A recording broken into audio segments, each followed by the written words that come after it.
Luxurious homes attract buyers because of the contemporary way of life they allow their occupants to live.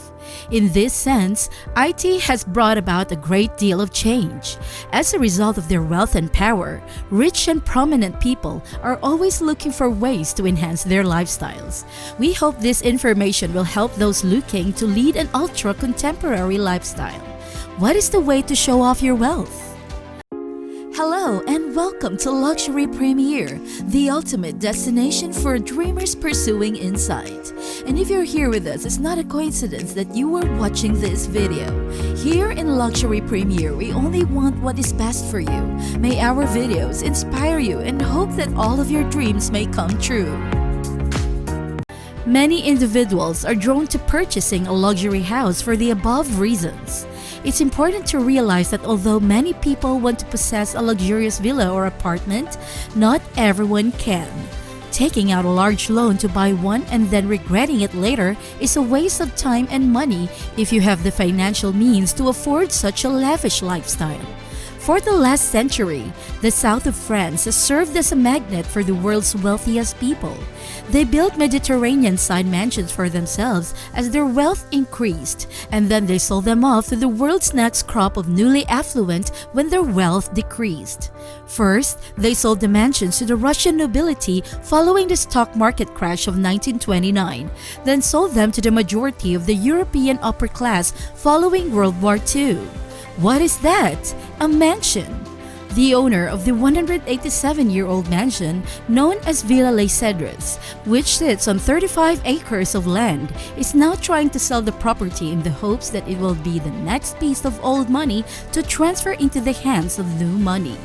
The owner of the mansion, Italian distiller Davide Campari Milano S.p.A., is hoping that the home's combination of historical value, grandeur, and a fantastic location in Saint Jean Cap Shore, Ferrets would be sufficient to make it the most expensive home sale ever. After construction on Les Cedres in 1830, the land was sold to the mayor of Villefranche-sur-Mer in 1850 and was put to use as an olive grove. Olive trees on the ground have been there for more than 3 centuries, and some of them are still growing strong. In 1904, the mayor's family sold the property to the Belgian King Leopold II, who used his immense fortune from mining and rubber tree exploitation in the Congo Free State to create the gardens surrounding the palace. The mayor's family had initially purchased the property in 1904. Palms and cedar trees, referred to as cedres in French, grow over the long winding road leading to the property. Athena, depicted in bronze and wearing a tunic made of marble, stands sentry at the entrance of the main building. The palace, constructed during the Belle Epoque era, has vast sitting rooms, chandeliers, French doors, and floor-to-ceiling portraits from the 19th century that have been beautifully framed. A library paneled in wood has tens of thousands of books, including a botanical codex estimated to be worth several €100,000.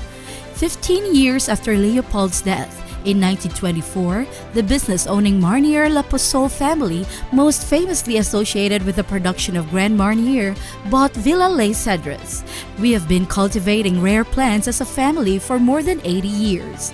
According to Mark Tissier, the family's primary gardener and environmentalist, the bitter oranges used to flavor Grand Marnier were harvested from orchards in the immediate area.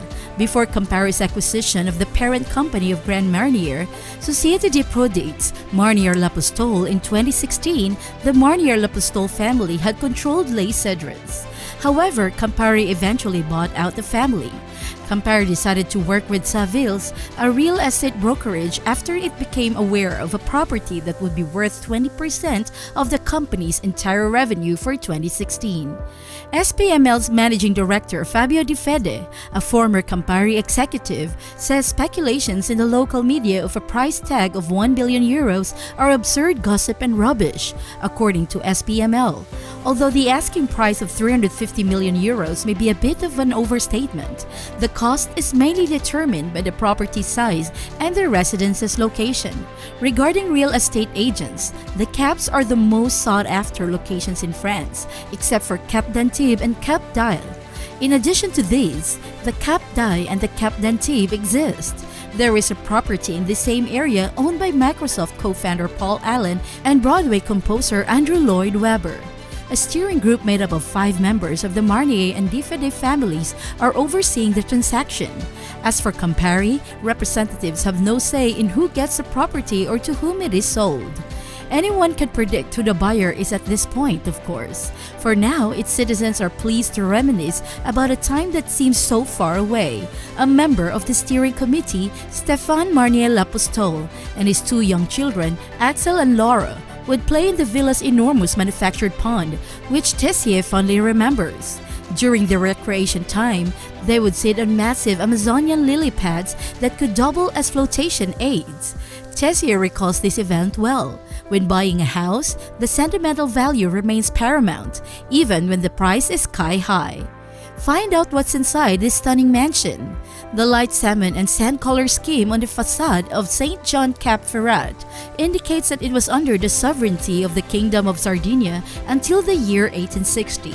From the vantage point of the rooftop, one can view the viaduct bridge that is close to the old hamlet of Eze village and the Alps between France and Italy. On the horizon, you can make out the mountains known as the Maritime Alps. Because of the relaxing and reassuring view that people can enjoy from the balcony, it is an excellent place to unwind. The blue and gold symbol in King Leopold II is displayed on one of the sitting room walls that is covered in silk as a memento of the former owners of the residence. Additionally, these walls are filled with images of Blanche, Delacroix's cabaret dance companion in the past. In addition to the almost 13-foot-tall stone fireplace, the flooring is designed to accommodate enormous flames made of wood and marble. The names Marnier and Lapostole are written out on an inscription located at the very top. After passing through the doors at the back, you'll find yourself in an ample dining space.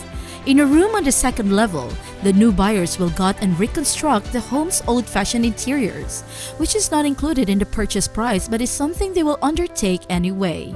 It is impossible to grasp how magnificent the house is and how many acres it occupies. As stated by Diffede, the property is truly remarkable but not well known since the villa cannot be seen from any of the nearby roads. In an interview earlier this year, the chief executive officer of the Campari, Bob Kunze-Kunzewitz, noted that assets of this scale and originality only become available for sale once or twice per decade. The gardens on this 35-acre property include more than 14,000 different types of plants. According to head gardener Tessier, 1/3 are in the open grassland of an estate, while 2/3 are in the 25 greenhouses on the property. The sumptuous sitting room is reminiscent of the home in its glory during the Belle Epoque period. It is a charming way to accommodate guests and give them the feeling of being at home while there. The library shelves, paneled in wood, hold close to 3,000 books on different aspects of nature and flora, to completely immerse oneself in the world of those novels which one has always desired to read. They are privately owned, in contrast to other botanical gardens found worldwide, and they compete with those administered by the government or universities, an advantage of being outside while also getting some exercise. Verdant Amazonian lily pads surround the enormous manufactured pond at the property. The natural environment is a country's most valuable asset. If you have trees and bushes on your property, it will give the impression that your home is more relaxed and welcoming. When you're fulfilling your greatest dreams, it's not the money that matters as much as the time you have to do it.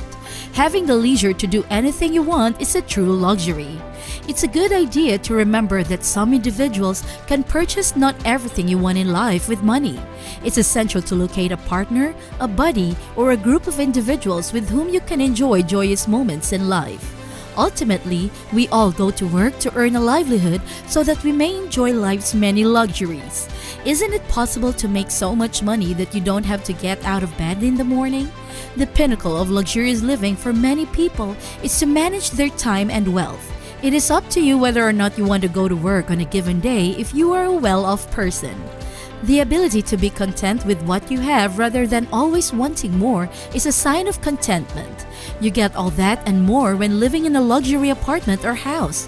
Luxurious lifestyles include amenities such as on-site security and concierge services that allow you to appreciate what you have. Today, we hope you learned something new that you will remember for the rest of your life. We'd like to thank everyone who has stayed with us this far. Despite the fact that we have never met, please know that we respect and admire you for choosing to be here today. Thank you for taking the time to speak with us, dreamers. Make sure to subscribe so you don't miss out on any future videos.